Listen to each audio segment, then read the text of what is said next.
प्रथम प्रधानमंत्री पंडित जवाहरलाल नेहरू। पंडित जवाहरलाल नेहरू का जन्म 14 नवंबर 1889 को इलाहाबाद में हुआ। इनके पिता का नाम मोतीलाल नेहरू तथा माता का नाम स्वरूप रानी नेहरू था। इनका विवाह कमला से हुआ और इनकी एक पुत्री थी इंदिरा, जो बाद में इंदिरा गांधी के नाम से प्रसिद्ध हुई तथा भारत की प्रधानमंत्री बनी। मोतीलाल नेहरू बड़े जाने माने वकील और अत्यंत धनाढ्य थे।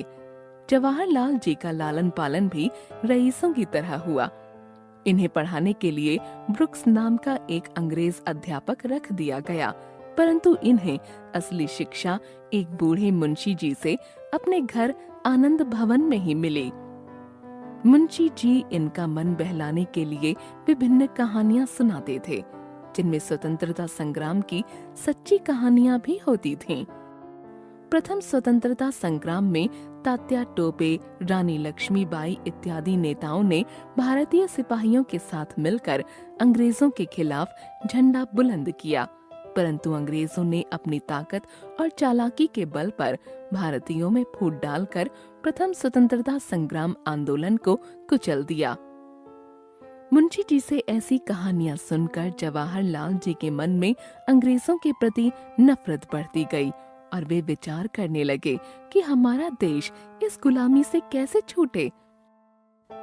4 साल तक अंग्रेज अध्यापक से पढ़ने के उपरांत जवाहरलाल जी के पिता उन्हें इंग्लैंड के प्रसिद्ध हेरो स्कूल ले गए। वहां 2 वर्ष पढ़ने के उपरांत जवाहरलाल जी कैम्ब्रिज में भर्ती हो गए। इंग्लैंड में पढ़ते समय भी जवाहरलाल जी का मन देश की स्वतंत्रता में ही लगा रहता था। देश के कई नेता लाला लाजपत राय, गोपाल कृष्ण गोखले, बाल गंगाधर तिलक, भगत सिंह, चंद्रशेखर आजाद इत्यादि अंग्रेजों के खिलाफ आवाज उठाने लगे थे। बंगाल में स्वदेशी आंदोलन उग्र रूप लेता जा रहा था। भारतवासी विलायती वस्तुओं को त्याग भारत में बनी वस्तुएं प्रयोग करने लगे थे। जवाहरलाल जी ने भी इसका अनुसरण किया। वे इंग्लैंड में रहते हुए विलायती वस्त्रों का त्याग कर भारतीय वस्त्र धारण करने लगे। कैम्ब्रिज में पढ़ाई पूरी करने के बाद जवाहरलाल जी ने BA की डिग्री ली और फिर सन 1912 में इनर टेम्पल से बैरिस्टरी भी पास कर ली। इसी बीच उन्होंने यूरोप के अनेक देशों की यात्रा भी की। अपनी पढ़ाई पूरी करने के उपरांत सन 1912 में जब वे भारत लौटे तो देश को गुलामी की जंजीरों से जकड़े देखकर उनका मन भर आया।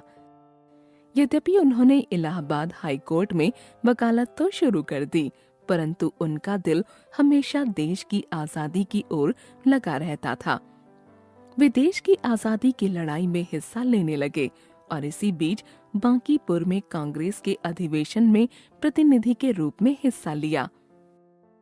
सन 1915 में अंग्रेजी सरकार ने प्रेस कानून के तहत प्रेस की स्वतंत्रता छीन ली। जवाहरलाल जी ने इसका मुखर विरोध किया। सन 1916 में लखनऊ में कांग्रेस के अधिवेशन के दौरान इनकी मुलाकात गांधी जी से हुई और ये उनके भक्त बन गए। 6 अप्रैल 1919 को गांधी जी के कहने पर देश भर में सत्याग्रह दिवस मनाया गया, जिसके फल स्वरूप देश में पूर्ण हड़ताल रही और समस्त कामकाज ठप रहा। इससे बौखलाकर अंग्रेजों ने कई नगरों में हजारों लोगों को गोलियों का शिकार बनाया।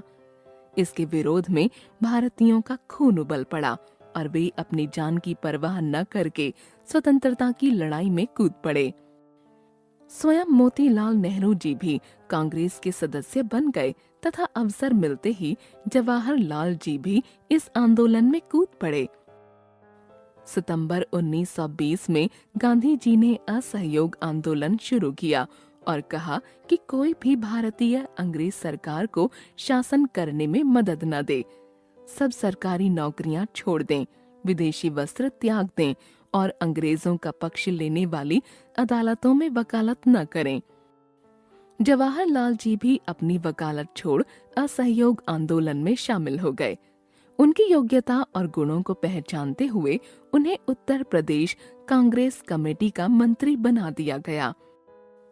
सन 1921 में इंग्लैंड के युवराज के भारत आने पर कांग्रेस ने उनका बहिष्कार किया और देश भर में पर्चे बांटे गए। जवाहरलाल खुद पर्चे बांट रहे थे। अंग्रेज सरकार ने उनको गिरफ्तार कर लखनऊ में उन पर मुकदमा चलाया तो भरी अदालत में उन्होंने कहा कि भारत में न तो मैं अंग्रेजों का शासन मानता हूँ और न ही इस अदालत को।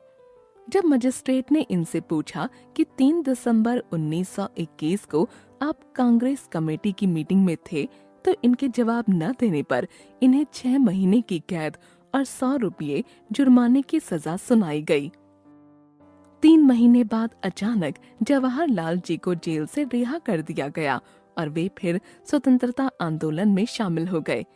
वे जहां भी जाते वहीं के लोगों पर जादू कर देते तथा उनकी एक ललकार पर बच्चे तक आजादी के लिए जान देने के लिए तैयार हो जाते। सन 1928 में साइमन कमीशन आया तो जवाहरलाल नेहरू के नेतृत्व में इसका विरोध किया गया। अंग्रेज सरकार की ओर से कहा गया कि यह कमीशन भारत में सुधार के अनेक उपाय सुझाएगा, परंतु भारतीय नेताओं को यह समझने में देर न लगी कि अंग्रेज सुधार के नाम पर जनता को फुसलाना चाहते हैं। अंग्रेज सरकार ने जुलूस निकालने पर पाबंदी लगा दी तो जवाहरलाल जी ने 16-16 आदमियों की टोलियों में हजरतगंज में जुलूस निकाला।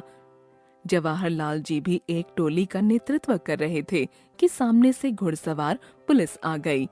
सभी लोग जान बचाने के लिए भागे, परंतु जवाहरलाल जी अकेले डटे रहे और पुलिस ने उनको पीट पीट कर घायल कर दिया। शहर में खबर फैलते ही कि जवाहरलाल जी घायल हो गए हैं, सारा शहर घटना स्थल पर उमड़ पड़ा। सन 1929 में जवाहरलाल नेहरू को लाहौर अधिवेशन में कांग्रेस का अध्यक्ष चुन लिया गया तथा उनके सम्मान में जुलूस निकाला गया। सभा में झंडा फहराने के पश्चात उन्होंने कहा, मैंने अभी अभी भारत का राष्ट्रीय झंडा फहराया है। यह भारत की आजादी का चिन्ह और एकता की निशानी है। आज आप सब लोग प्रण लें कि जब तक एक भी भारतीय जीवित रहेगा तब तक यह झंडा हमेशा इसी तरह फहराता रहेगा। जवाहरलाल जी ने अंग्रेजों से पूरी आजादी लेने के संबंध में 31 दिसंबर 1929 को एक प्रस्ताव रखा जो पूर्ण बहुमत से पास हो गया। कांग्रेस अध्यक्ष बनने के बाद जवाहरलाल नेहरू पर अब पूरे देश की जिम्मेदारी आ पड़ी। उधर अंग्रेज सरकार इनके पीछे पड़ी हुई थी। जरा सा बहाना मिलते ही इन्हें गिरफ्तार कर लिया जाता था। जेल तो मानो उनके घर जैसी बन गई थी। 17 अक्टूबर 1930 को मोतीलाल नेहरू मसूरी में बीमार पड़े थे। जवाहरलाल जेल से छूटते ही पिता से मिलने गए। देहरादून में कांग्रेसी नेताओं ने सभा का आयोजन किया। अंग्रेज सरकार को जब पता चला तो उसने धारा 144 लगा दी, परंतु जवाहरलाल नेहरू ने नोटिस मिलने से पहले ही सभा को संबोधित कर लिया, जिस पर अंग्रेज सरकार ने उन्हें फिर गिरफ्तार कर लिया। जवाहरलाल जी के जेल जाते ही उनकी पत्नी कमला नेहरू ने उनका स्थान ले लिया और असहयोग आंदोलन का नेतृत्व करने लगी। लेकिन 1 जनवरी 1931 को अंग्रेज सरकार ने उन्हें भी गिरफ्तार कर लिया। मोतीलाल नेहरू यह सदमा बर्दाश्त न कर सके और 6 फरवरी 1931 को इस संसार से चल बसे। सन 1934 में नेहरू जी कलकत्ता, कोलकाता में कांग्रेस अधिवेशन में हिस्सा लेने पहुंचे और वहां विभिन्न सभाओं में भाषण दिए। 11 फरवरी 1934 को जब जवाहरलाल जी इलाहाबाद पहुंचे तो उन्हें फिर गिरफ्तार कर लिया गया। पीछे से कमला नेहरू की हालत बिगड़ दी गई। 4 सितंबर 1935 को जवाहरलाल जी को जेल से रिहा कर दिया गया। अंततः 28 फरवरी 1936 को कमला नेहरू का देहांत हो गया। सन 1946 को जब चुनाव शुरू हुए तो जवाहरलाल जी ने देश का तूफानी दौरा किया, अनेक जगह भाषण दिए और कांग्रेस को भारी बहुमत से जिताया। कांग्रेस की भारी सफलता देखकर अंग्रेज सरकार डगमगा गई और वह जान गई कि अंग्रेजी शासन अब और नहीं चल सकता। वायसराय ने मजबूर होकर कांग्रेस को अंतरिम सरकार बनाने के लिए कह दिया। 2 सितंबर 1946 को अंतरिम सरकार बनी तो नेहरू जी को प्रधानमंत्री बनाया गया और भारत का शासन नेहरू जी के हाथ में आ गया। परंतु नेहरू जी तो पूर्ण आजादी चाहते थे। आखिर उनका यह सपना 14 अगस्त 1947 को ठीक रात 12 बजे पूरा हुआ। यानी 15 अगस्त 1947 शुरू होते ही भारत स्वतंत्र हो गया। संसार के कोने कोने से प्रधानमंत्री को बधाई के तार आने लगे। वैसे जवाहरलाल जी बचपन से ही विदेशों की यात्रा करते आ रहे थे, पर भारत के प्रधानमंत्री के रूप में 11 अक्टूबर 1949 को वे पहली बार अमेरिका गए, जहां की जनता ने इनका दिल खोलकर स्वागत किया। वहां इन्होंने अपने भाषण में कहा कि जो देश जितना बड़ा है उसकी जिम्मेदारी भी उतनी बड़ी है।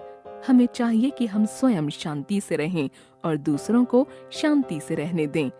उनका यह भाषण सारे विश्व में गूंज उठा और वे शांति के दूत बन गए। दूर देशों से लेकर भारत की सीमा पर बसे चीन से मित्रता जोड़ी और पाकिस्तान से मधुर संबंध बनाने की कोशिश करते रहे। नेहरू जी के शांति संदेश से प्रभावित होकर रूस ने नेहरू जी को रूस आने का निमंत्रण दिया और जब 1955 में नेहरू जी रूस पहुंचे तो उनका भव्य स्वागत किया गया। नेहरू जी सही शब्दों में भारत के सपूत थे, जिन्होंने सारे संसार में भारत का शीश गौरव से ऊंचा किया, जिस कारण 7 सितंबर 1956 को भारत के राष्ट्रपति डॉक्टर राजेंद्र प्रसाद ने नेहरू जी को देश का सर्वोच्च सम्मान भारत रत्न देकर सम्मानित किया। देश विदेश में इतना मान सम्मान और इतना बड़ा पद पाकर भी नेहरू जी जनता को नहीं भूले, लेकिन जनता का प्यारा नेता 27 मई 1964 को अचानक ही जनता से छिन गया। उस दिन सुबह उनकी पीठ में दर्द हुआ। डॉक्टरों की भीड़ इकट्ठी हो गई, परंतु विधाता को कुछ और ही मंजूर था। लगभग 2:30 बजे उनका स्वर्गवास हो गया। भारत की धरती पर जन्म लेकर भारत की सेवा करते करते अंत में वे भारत की मिट्टी में ही मिल गए। आज नेहरू जी हमारे बीच विद्यमान नहीं हैं, परंतु उनके त्याग और परिश्रम को भारत की जनता युगों युगों तक याद करती रहेगी। देश के नन्हे मुन्ने बच्चे जो उन्हें चाचा नेहरू कहकर बुलाते थे, उनका जन्मदिन 14 नवंबर बाल दिवस के रूप में मनाया करते हैं और आगे भी मनाते रहेंगे।